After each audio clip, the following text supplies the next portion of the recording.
hydroponics and aquaponics are incredibly efficient in producing high quality food with very limited resources. The kind of crops and vegetables we are growing or we are encouraging our customers to grow are on high demand, both on a household level and a commercial level. And last but not least, if all the ones that I've talked about earlier fail, you just don't need to struggle with your produce. Sell it back to us. And that is what makes hydroponics and aquaponics so incredibly attractive. So there is a high... My name is Pieter Huisman.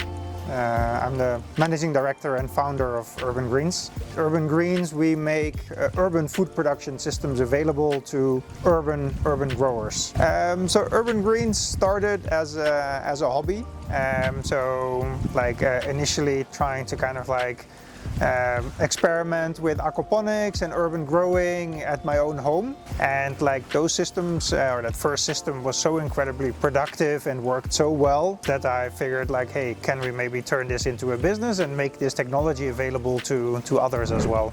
Hydroponics and aquaponics are extremely productive and highly resource efficient ways of growing food. And if you look at what is currently happening with climate change, rapid urbanization, rapid population growth, is that we really need to think about how we grow food in urban spaces. And that's kind of why I founded Urban Greens, is to kind of have a different way of growing food close to where it's being consumed. So we shorten the supply chains, make food production more efficient, more sustainable, and ultimately make healthy, fresh produce available to urban spaces. We can grow a lot of food in very compact and small spaces with relatively few resources.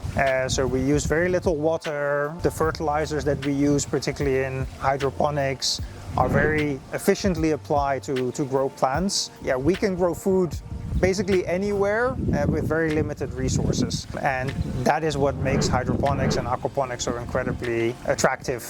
So there is a high upfront initial investment, but in the long run, it's incredibly efficient in producing high quality food with very limited resources. So we're constantly kind of trying to experiment with different ways of growing food, particularly focused on urban spaces. So we're expanding our product portfolio of hydroponics and aquaponics solutions. So bigger solutions, smaller solutions, but we're also experimenting with things like mushroom growing, anything to do with food production in urban spaces. Then it's not just about food production, it's also about what do we do with that food, just to make sure that none of that food goes to waste. So we're also experimenting with different ways of value addition on those products. So whether it's drying, so we can turn it into items that you can preserve longer, so drying of fresh produce, but also then using some of those processed items to make new products, like salad dressings, fruit juices, mixed with herbs and fresh produce. So we're constantly on all areas kind of pushing the boundaries of what we do with our product portfolio and the outputs of those products. Hydroponics mimics what soil would be doing. Basically, for a plant to grow, it only needs nutrients. So with hydroponics, you have to be knowing the kind of nutrients your plants need, and you design the nutrient solution accordingly, because that's what the plants are thriving on. Something soil should have done, but because you're eliminating the soil, so that means you have to do the work yourself. Hydroponics is mainly for leafy vegetables, and it's also mainly for plants with a generally short rooting system. It doesn't have to be a plant with a very big rooting system, otherwise the design may not be able to contain it. The plants that thrive best in hydroponic systems are mainly short cycle plants. We can also grow the herbs there. Yeah, I understand some herbs are not really short cycle, but the different designs favor different plants, but mostly the plant has to have a rooting system that can fit within the hydroponics. For example, here we are using pipes, and you see how shallow the pipe is, and this is lettuce. It can grow very well in the system because it has a small rooting system.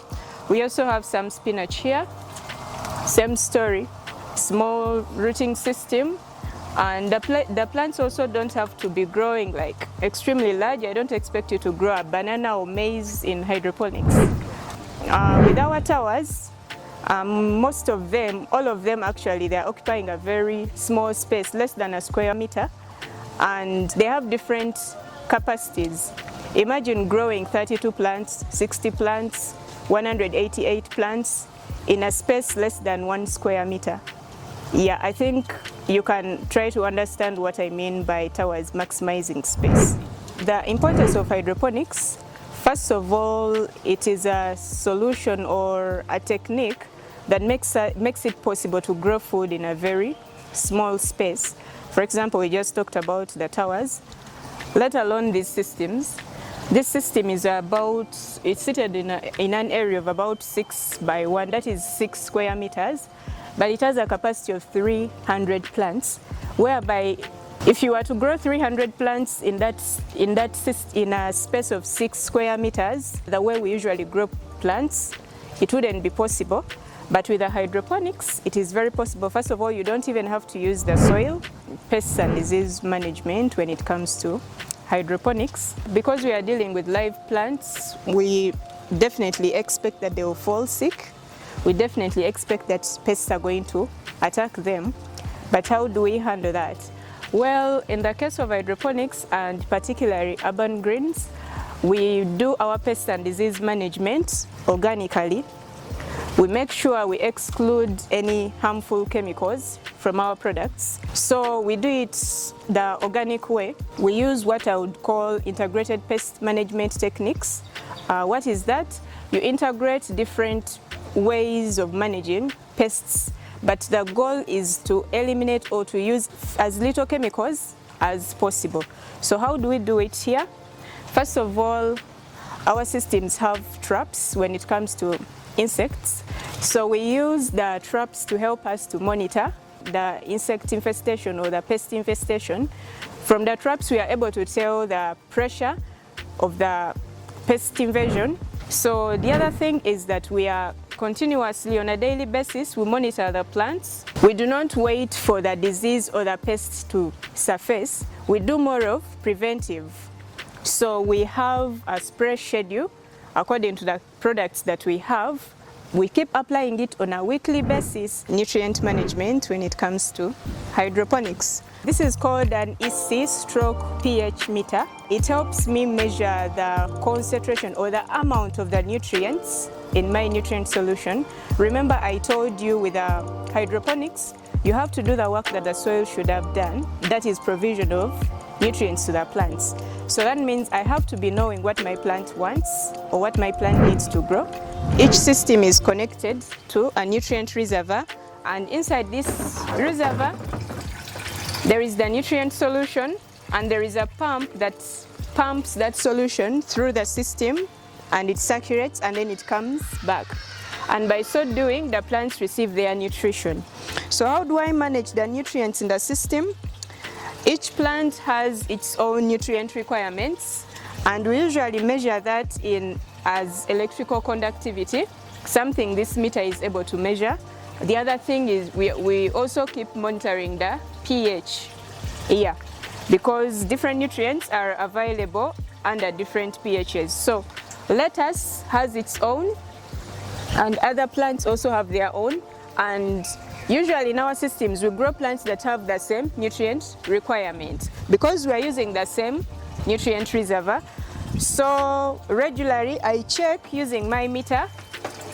This is the probe. I insert it in a nutrient solution, and then it will take the readings here. So from the readings, I'm able to tell if my nutrient solution is good enough for the plants that I'm growing. Though this is not all, there are also other tests that we do. If for example, the meter can be giving me the right readings, but then the plants are communicating to me something different, because plants communicate.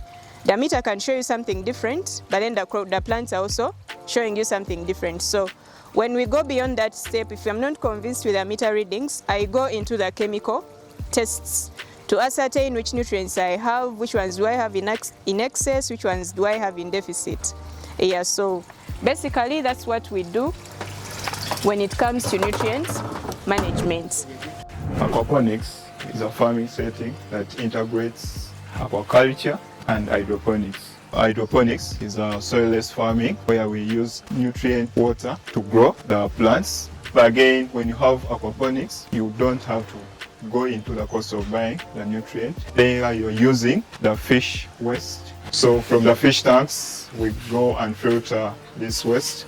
Then we do the microbial conversion. Microbial conversion, from the fish ammonia waste that is produced. Then we do the conversion from ammonia to nitrates. Of course, the plants are going to feed from the nitrates. So that conversion is done within our tank system. Now we have a plant side. So that plant side, we provide the number of plants that can really be sustained on that particular system size. So it's a saturation system. So as that water is cleaned, it goes to the plants, then it comes back to the fish. You just continue with that same amount of water, but topping up in case it has gone low in volume. The species that we offer here mainly is tilapia, but also catfish can grow. Basically, it's an easy system. For a beginner, I also as well recommend you can start hydroponics, then you switch to aquaponics. In power consumption, we have during day, we are operating on solar. During night, we are on electricity. So electricity during night is less cost. That is an advantage. And maybe when electricity has gone, we switch to our battery. That's a backup setup that has been provided. This is our mini aquaponics system. It has the tank spacing in 2.5 by 3. It also has the plant setup, as you see here. These are 144 plants. We are having 20 fish in that setup. So these are calculated, like those fish can be able to support this much number of plants. So this is the smallest unit you can have at your home, like a family. You want to grow your own produce. You want to grow things and eat what you know. This is the setup we can recommend for you. All the system is harmonized in one setup. When you see, this is a 4 meter, actually 4 by 1.4.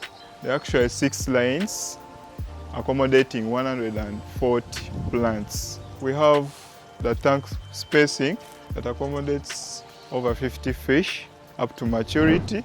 When we are doing aquaponics, we don't release waste to the environment. Rather, we clean it and utilize the waste to grow. As any growing, you lose water through evapotranspiration as these things are growing, and that water loss is realized in the fish setup. So every week or after 2 weeks, we label the volume heights. So whenever you see the reduction in volume, we definitely top up.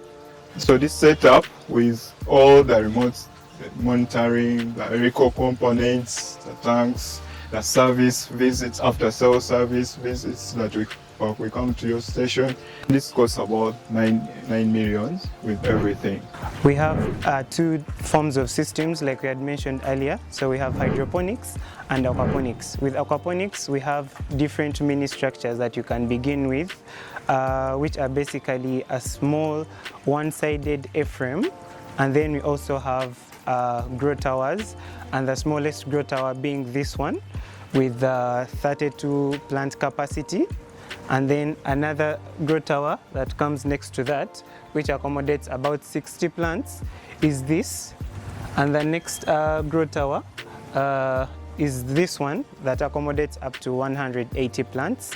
For the aquaponics, we have another setup that still accommodates about 50 fish and 120 plants that have been covered already. And these are the smallest units that occupy a minimum space of about 2 by 2 meters or less. And they are good for balconies, office spaces like these towers. But for someone who wants to do small-scale farming at their home, in their small space, the grow towers would be a good fit for the balconies and verandas, for example.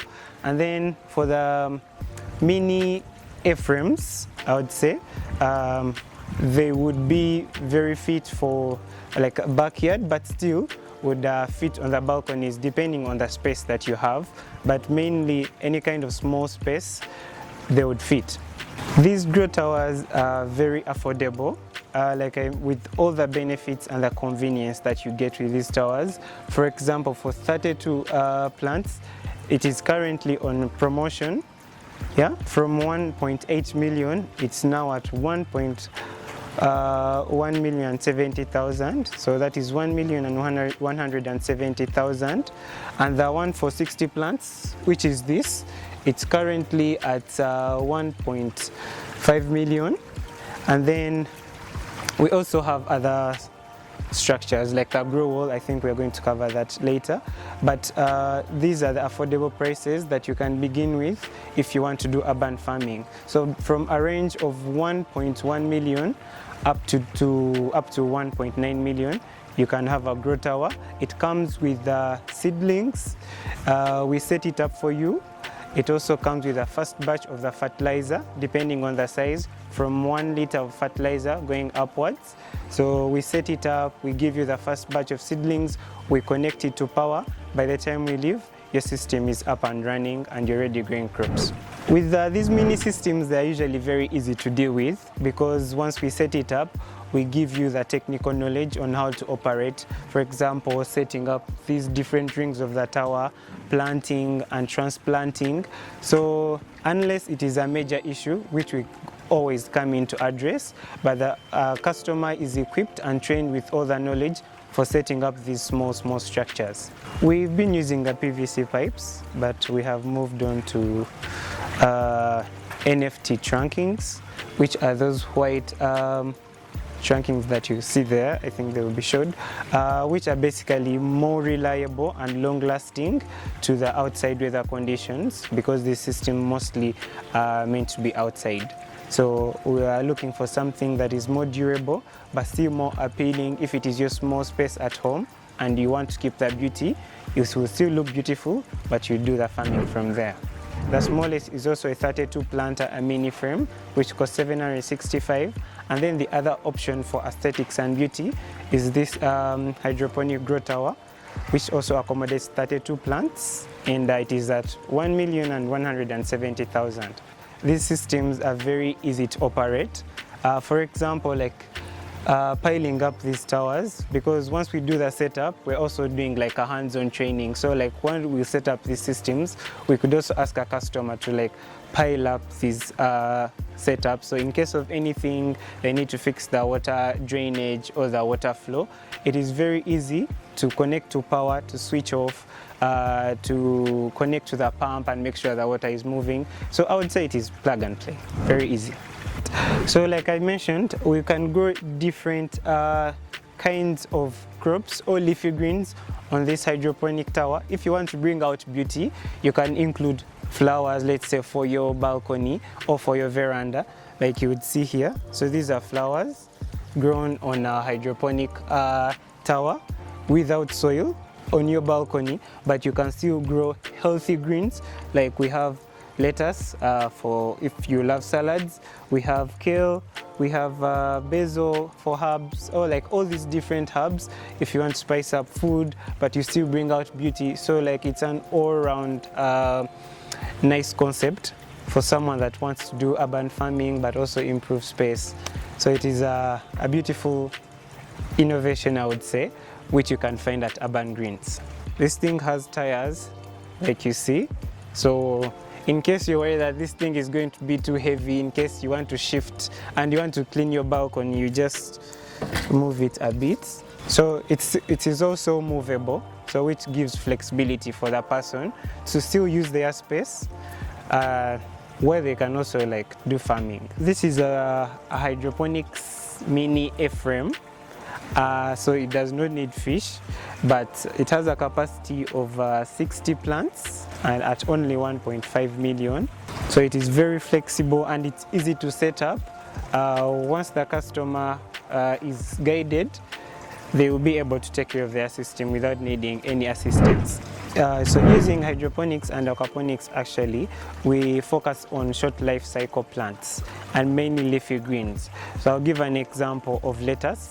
which takes about 4 weeks after it has been transplanted to this system to actually be ready for harvest. So it ranges from about 4 weeks up to 10 weeks, depending on the kind of vegetables that you're growing. Some vegetables are pruned, like spinach, basil, where you pick off some leaves and the plants still stay in the system, so it allows for a longer period to harvest from the plant. While for some, you just take out the whole plant at once and immediately replace, which also allows like all year production, where you not have to wait for a season, but you'll be assured of food growing throughout the whole year if you plan your production schedule well and you have plants growing at different steps or growing cycles. And then behind me is a grow wall, which is also a very good innovative farming technique, also running solely on hydroponics with its water tank at the bottom, and then with a wall-like structure, meaning you only use a side of your wall at home. You do not have space even if you're enclosed and do not have any land. You just use your wall space on the veranda, and then you'll be able to grow different greens. This accommodates up to 88 plants. So you can have different varieties, different stages growing on your wall. Besides this, we do not have specifically a wall setup here, but we also set up wall gardens. So we'll utilize wall fences like that, and then attach a frame, and then grow plants on that frame on the side of the wall.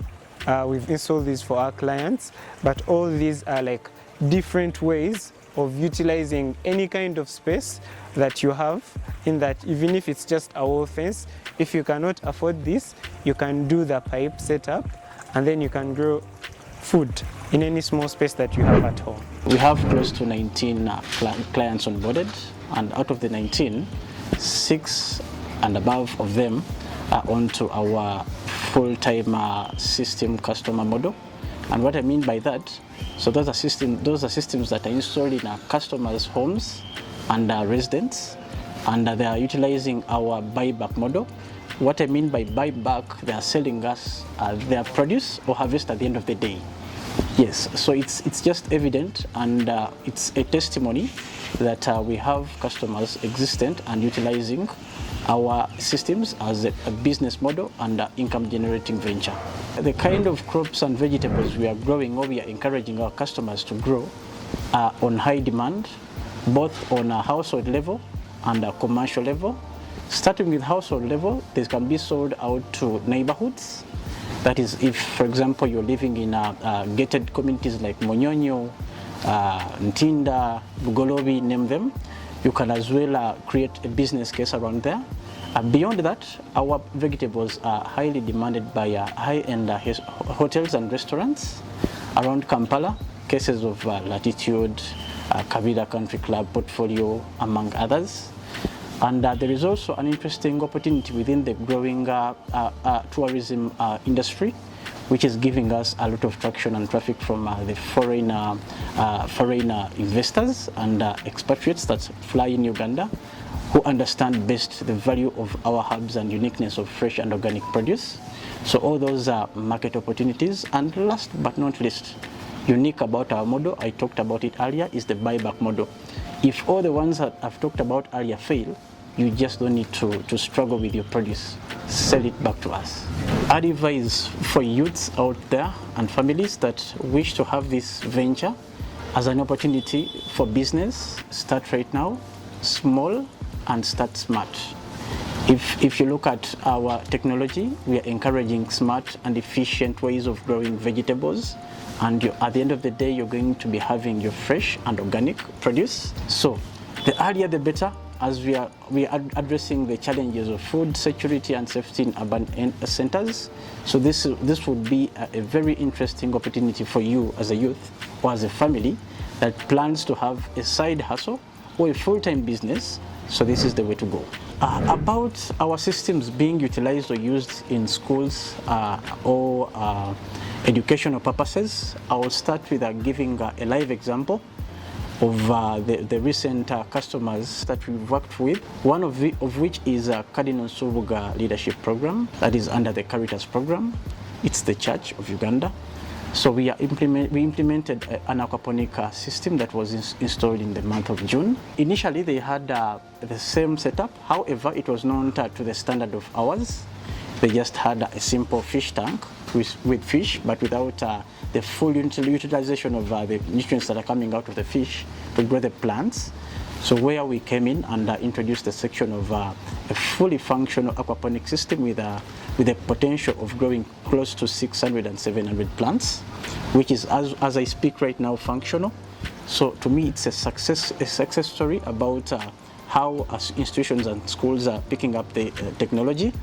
And we've also worked with a KCCA demonstration farm, together with a Chanja demonstration farm and a KCCA still. And we are as well running a series of trainings where we are hosting schools and individual farmers interested in our technology. So to me, that is already impactful, that we are teaching and reaching out to those that need this information. And later on, we have plans and hopes of onboarding them as part of our program as well.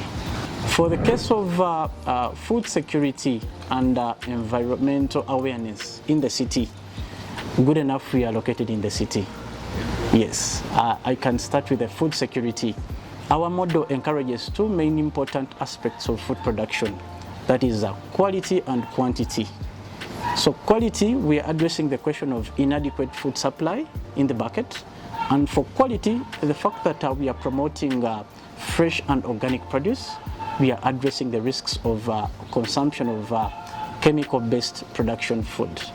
Yes, and then how we are addressing the issue of environmental awareness. So this communicates through our trainings I've talked about, where we emphasize the importance of climate resilience through the use of hydroponics and aquaponics. As much as you understand, these are technologies that encourage year-round productivity, not relying on climate changes.